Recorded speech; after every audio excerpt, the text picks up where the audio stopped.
It's an interesting question. Privacy has always been so important to us because it's critical to free expression, right? To people feeling comfortable expressing themselves. And I think folks say all sorts of things in private with a close friend or a family member that they wouldn't say publicly to the whole world. And so I think as we've looked at architecting Snapchat and building Snapchat, that privacy has been central to a product that does make people feel comfortable expressing themselves. And I remember in the early days, just the notion of deleting messages after they were sent was so radical, because back in the day with a hard drive, the old school plate hard drives, it was more expensive to delete something because you had to write over it, and that would actually wear out the hard drive disk faster. So it was easier to just leave it there and not delete it, and then eventually write over it, with some new piece of data at some point. And so we actually had to do a lot of work to make the case for why it makes sense to build technology that reflects the way that we communicate every day. I mean, the vast majority of our conversations aren't recorded, right? With a computer. And that's really the vision that we have, that computing can be shared, that it can be something that people can enjoy, and that brings them outside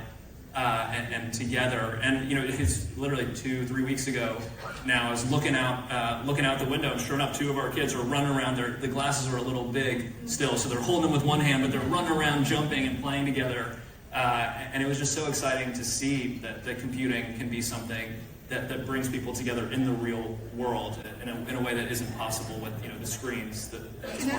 Yeah, we're extremely excited about what we're doing with augmented reality and with our spectacles, AR glasses. We started working on them, I think, about 11 years ago now. They started with really, really simple glasses with just a camera in them, and over time have now evolved to incorporate a display so you can overlay computing on the world around you. But the fundamental opportunity we see is to change the way that people use computing. Today, computing feels very isolating. People are stuck behind a screen. When I was growing up, I had to go to the computer lab at lunch to use a computer, or folks are looking down at a very small smartphone screen. And I think we constantly hear that people feel like it takes them out of the moment. It takes them away from their friends, out of the real world. And with glasses, we see a real opportunity to integrate computing into the real world and also make it an experience that is shared. So for years, I've talked about this vision of looking out the window of our house and seeing our kids running around, playing together outside, and looking at my wife and saying they just... Yeah, well, the first, we'd had some familiarity with their sort of attempts to copy this service before they made the offer. I think the first time they built something called Poke, which was almost like a like-for-like copy of Snapchat, and they put it in they put a banner at the top of Facebook, download Poke, and we were really worried that that people would stop using Snapchat and start using Poke, but the opposite actually happened. I remember it's called Poke. It actually ended up raising a lot of awareness for Snapchat and drove more usage and growth of Snapchat. So I think sometimes their attempts to copy our business have actually helped drive growth. I think the same could be said for vertical video. So in the early days, back in the day, people actually put horizontal, those kind of like TV-sized videos on smartphones. That's how most people watched video on the smartphone, or you had to turn your phone to watch the video full screen. We really pioneered full-screen vertical video, but advertisers didn't want to create... Well, I think one of the reasons why folks are shifting to look at entertainment is because ultimately engagement with friends and family is finite, right? You only have so many friends. They only post so many videos every single day. So if you want people to continue to use your service, you have to show them content from influencers or from publishers, or other folks who aren't necessarily your friends. And so I think what TikTok, what Meta has worked on, obviously, we also have an offering for influencers. We call them Snap Stars to share with their fans. I think folks have found that beyond just watching content from friends, people also want to see content from the broader world. And now, obviously, with AI, it's easy to personalize that content, so you see something. So what do you want to cut their videos specifically for mobile? They didn't want to have to record custom videos.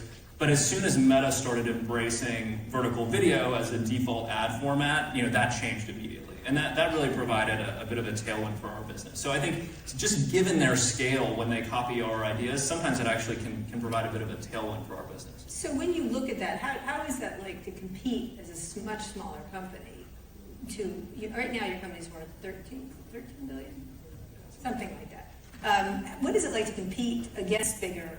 FaceTime or face-to-face, the vast majority of human expression isn't recorded, and I think it's important that technology reflects that as well.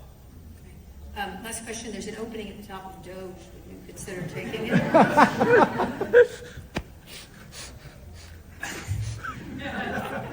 I empathize because it's a very challenging and thankless job. And one of the reasons why is because I think something like 70% of our budget in the United States is mandatory spending, right? So Social Security, Medicare, Medicaid, the interest expense, which I think is now north of $1 trillion. So the vast majority of our budget, you can't really touch. And then you look at the federal workforce, I actually looked this up the other day. Since 1990, when I was born, the federal workforce has shrunk. It actually went from 3.4 million people to about 3 million people today. And the U.S. population over that period of time grew by about 98 million people. So I think you have a federal workforce that's smaller today. So I think most importantly, I also had ChatGPT estimate the number of rules and regulations, federal rules and regulations that have been put in place since then. It's 140,000. So you have a smaller workforce supporting about 100 million more people with 140,000 more rules and regulations. So my general view, I think, of these efforts to reduce costs in the government really has to start with the rules and regulations. If you want a smaller IRS, let's simplify the tax code. I mean, we can create a flat tax on income, dramatically clean up the tax code, reduce the need for audits, and then ultimately, you could reduce the workforce. But I think it's not realistic to reduce the workforce without simultaneously reducing the rules and regulations that make it so hard for that workforce to get their jobs done. So a chainsaw wouldn't be your problem. What would be your problem? The magic wand, I think.